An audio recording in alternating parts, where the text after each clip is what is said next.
انقلابی جدوجہد آزاد ہند فوج۔ روس کے انقلاب اکتوبر 1917 نے غلام اقوام کے جذبہ جدوجہد آزادی کو قوت بخشی۔ دوسری عالمی جنگ میں سوویت یونین کی مزاحمت اور بہادری نے تاریخ عالم میں ایک نئے باب کا اضافہ کیا۔ جرمن فوجی مہینوں تک محاصرہ جاری رکھنے کے باوجود نہ تو ماسکو میں داخل ہو سکے اور نہ ہی لینن گراڈ کے 9 مہینے کے محاصرے کے بعد شہر کو فتح کر سکے۔ پھر اسٹالن گراڈ میں وہ عظیم مارکا ہوا جس میں سوویت یونین کی سرخ فوج نے جنگ کا پانسا بدل دیا اور جرمن فوج کو پسپائی اختیار کرنا پڑی۔ سرخ فوج نے یورپ کو آزاد کروانا شروع کیا تو غلام ممالک میں آزادی کی تحریکوں نے زور پکڑا۔ ایٹم بم کے خوف کے باوجود کوریائی عوام نے جدوجہد جاری رکھی۔ اسی طرح چین کے عوام اپنی جدوجہد کو کامیابی سے ہمکنار کرتے گئے۔ کم ال سنگ کی حکومت قائم ہوئی اور چین کی کمیونسٹ پارٹی نے چین کو آزاد کروا کر اپنی حکومت قائم کی۔ انڈونیشیا کی حریت پسندوں نے آزادی کا اعلان کر دیا اور سویکارنو کی حکومت قائم ہوئی۔ ویتنام کے قوم پرست کمیونسٹوں نے آزادی کا اعلان کیا اور ہوچیمن کی حکومت قائم ہوئی۔ ملایا کی کمیونسٹ پارٹی نے آزادی کی جدوجہد کرتے ہوئے مقامی حکمرانوں پر مشتمل وفاق قائم کیا اور ملیشیا قائم ہوا۔ برما کی کمیونسٹ پارٹی نے جدوجہد کی اور اعتدال پسندوں کی قیادت میں آزاد ڈومینین قائم ہوا۔ عرب قوم پرستی کی لہر اٹھی اور برطانوی، فرانسیسی اور ہسپانوی سامراجوں کے خلاف مسلح جدوجہد ہوئی۔ ایران میں تو 2 پارٹی کی قیادت میں برطانوی سامراج کے خلاف جدوجہد ہوئی۔ مصر میں برطانوی فوجوں کے انخلا کے لیے عرب قوم پرستوں نے جدوجہد کی۔ پہلی عالمی جنگ کے بعد آئندہ ہونے والی جنگوں کو روکنے کے لیے لیگ آف نیشنز قائم کی گئی تھی۔ وہ دوسری عالمی جنگ کو روکنے میں ناکام رہی اور ختم ہو گئی۔ مغربی یورپ میں اس جنگ کے بعد 1945 اور 46 میں جتنے بھی انتخابات ہوئے ان میں کمیونسٹوں کو غیر معمولی کامیابیاں حاصل ہوئیں۔ اکتوبر 1945 میں فرانس کی کمیونسٹ پارٹی نے سب سے زیادہ ووٹ حاصل کیے۔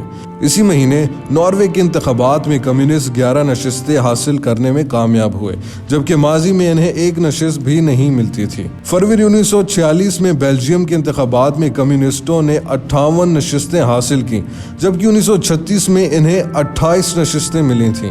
اٹلی کی فاشسٹ افواج نے ہٹلر کے شانہ بشانہ سوویت یونین پر یلغار کی تھی۔ جب جون میں یہاں انتخابات ہوئے تو کمیونسٹوں نے 107 نشستیں حاصل کیں۔